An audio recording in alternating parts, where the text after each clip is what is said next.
Hello mga mamshis! Another day, another mini vlog na naman tayo!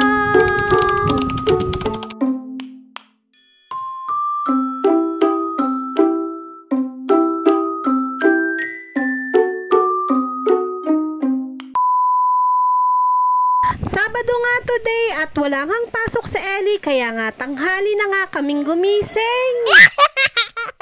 Kung pwede nga lang ay maghapon nga kaming maghihiga pero nung naisip ko yung mga gawain ko ay napabalikwas nga ako.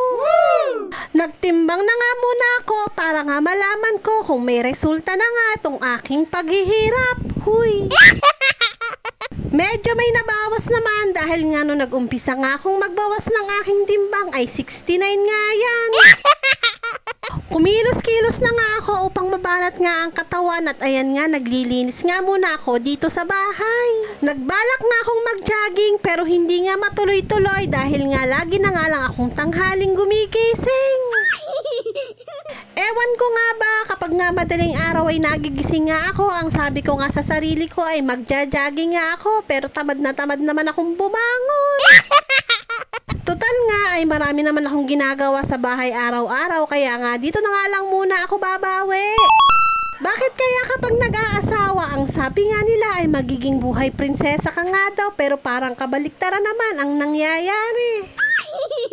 Lalo na kung wala kang trabaho at talagang housewife ka at mag-aalaga ka ng anak mo at syempre yung mga gawaing bahay ay sa'yo lahat yan. Hindi naman sa nagre-reklamo kami dahil masaya naman kami dito sa aming mga ginagawa. Masayang-masaya naman kami naglilinis ng bahay dahil nga pag nakikita nga naming malinis yung bahay ay sobrang sarap nga nun sa pakiramdam. Yung pagsilbihan natin yung ating mga asawa na galing sa trabaho, ipagluto natin sila pati yung ating mga anak at sikasuhin natin sila sa kanilang pagpasok sa school. Alam nyo ba na iyon nga yung bumubuo sa pagkatao naming mga nanay?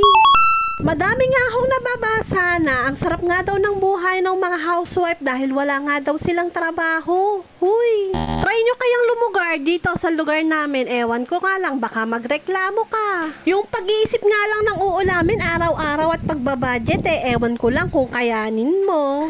At syempre, mas nakakabilib din naman yung mga nanay na nagtatrabaho na at sila pa rin yung gumagawa ng mga gawaing bahay. Buti na lamang nga ay nung nandito pa nga si Daddy Patrick sa Pilipinas ay masipag nga yun magsampay. Ako nga yung tigalaba at siya naman yung tigasampay pero pagdating sa pagluluto ay walang-wala talagang kaalam-alam.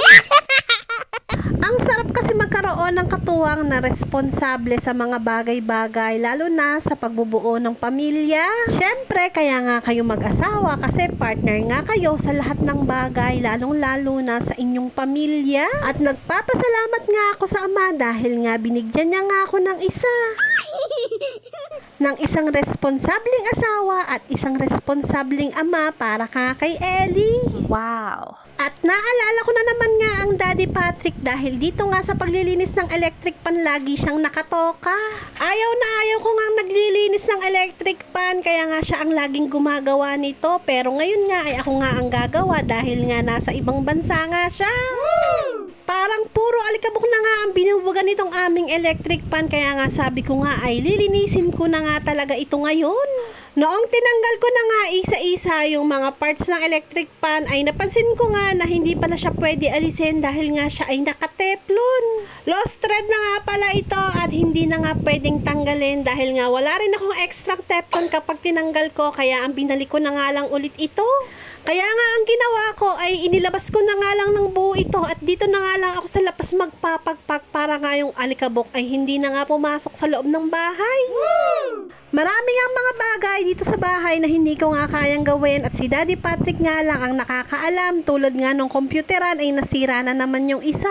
Sadyang gawain nating mga nanay ay hindi nga natatapos paulit-ulit man at nakakapagod man ay okay lang naman magpahinga basta kinabukasan nga ay babangon pa rin tayo at tatapusin nga natin lahat ng ating mga gagawin. Ang pinakamahalaga nga dito ay syempre dapat nagagawa mo ng tama ang iyong bahagi sa pamilya mo at syempre masaya ka dapat sa iyong mga ginagawa. Pagkatapos nga niyan ay sabi ko nga ay bibili nga kami ng halo-halo dahil nga meron nga yung tindang halo-halo si nanay doon sa may labasan. Ayan, Ellie, bibili kami ng halo-halo. Si Cedric po sama. Tapos, Oh. Tayo, hindi tayo ng halo-halo. Dahil nga summer na ay sabi ko nga ay magtitinda na kami dito ng halo-halo sa labasan. At eto na nga yung mga sangkap na meron nga kami ngayon. Ayan, tayong beans.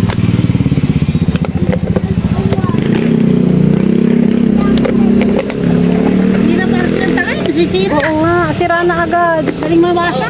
Oo, Daling mabasa. sa tumugo. Ang taklob nito. Kaya nga, di ba kasi yung kulay blue yung ginamit nyo? Tapos pala yung ano na lang. Tapos meron ding nata. Tsaka, Ano gatas na. tubig. O siya mga kapitbahay, ano pang hinaantay niyo? Bumili na po kayo ng halo-halo. Dito na po kami sa may labasan.